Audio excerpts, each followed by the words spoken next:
L'énergie d'entreprendre, le désir de créer, c'est ce qui a poussé un couple à se lancer dans l'aventure de Resto In. Créée en 2006, Resto In est une entreprise installée à Paris qui compte aujourd'hui 50 salariés.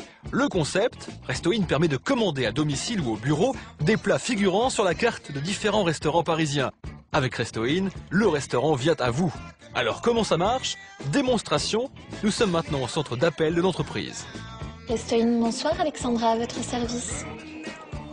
Chez Bouillon Racine, je vous écoute. Un carpaccio de bœuf, oui. Une salade de pousses d'épinards, très bien. C'est envoyé. Merci à vous, madame. Au revoir. Bonne soirée. À la tête de cette société, un homme et une femme, Clément Benoît et Pilar Granel. Il est 9 h du matin, ils sont déjà tous les deux sur le pont. Avec un chiffre d'affaires de 3,5 millions d'euros, Resto In est en plein développement et ce n'est pas le fruit du hasard. Ce qui m'a donné l'énergie d'entreprendre, je pense avoir ça dans le sang. J'ai toujours eu envie de créer une entreprise. Et lorsque j'ai vraiment eu une idée qui m'a plu, donc le concept de Resto In, je me suis lancé et ça s'est fait de manière naturelle. Comme je vous le disais tout à l'heure, le cœur d'activité se situe au sous-sol. Donc je vais vous montrer comment ça se passe. Ici, vous avez une dizaine de personnes qui prennent des commandes, donc qui gèrent les clients, de la prise de commande jusqu'à la passation du commande au restaurant. Et voilà. Ici, à Resto In, la moyenne d'âge tourne autour des 25 ans. On mise sur la jeunesse. Les nouveaux services sont associés à des gens jeunes et dynamiques. Donc on rencontre absolument aucune barrière liée à l'âge. On est crédible de toute façon en face des interlocuteurs, quelle que soit justement la génération à laquelle ils appartiennent. 40 restaurants livrés chez vous en moins de 45 minutes. 5000 plats. Et nous sommes là pour vous servir. Au début, ça a été très compliqué parce que voilà, on n'avait pas d'argent, on n'avait pas de moyens.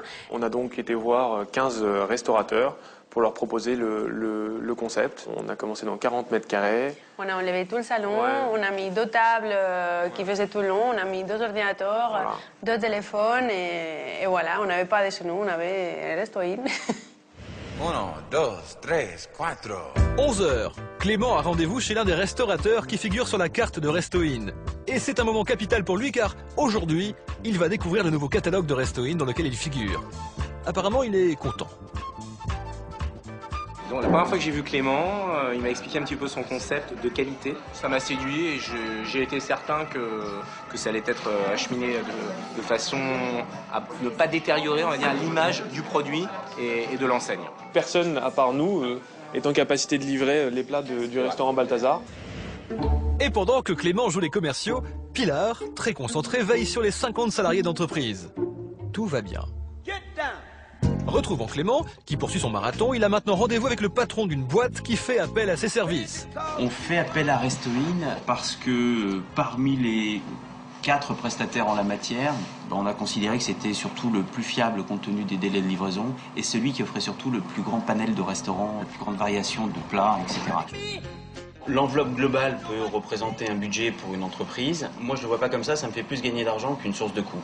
Parce qu'ils ont une qualité d'alimentation qui quand même dépasse le kebab et la pizza, donc ils sont contents. Satisfaire ses clients, c'est la règle d'or pour Clément et Pilar. Et pour l'instant, ça marche, le travail a payé. On a eu plein de moments difficiles et on a persévéré.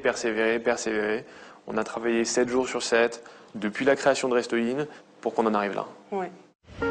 Nous avons rencontré Christine Pujol, présidente de l'Union des métiers et des industries de l'hôtellerie. Elle sait combien ce secteur demande de sérieux et de travail. D'où le mérite de Resto In. C'est toujours très difficile d'avoir des financements pour nos petites entreprises. Il y a un potentiel de jeunes qui sont prêts à reprendre ces petites entreprises, notamment chez toutes ces jeunes qui sortent des formations, soit CAP ou bien qui ont déjà quelques années d'expérience, ou bien des BTS aussi. C'est quand même aimer le service aussi, parce que la convivialité, c'est aussi le service, quoi. C'est l'accueil, se mettre au service des gens.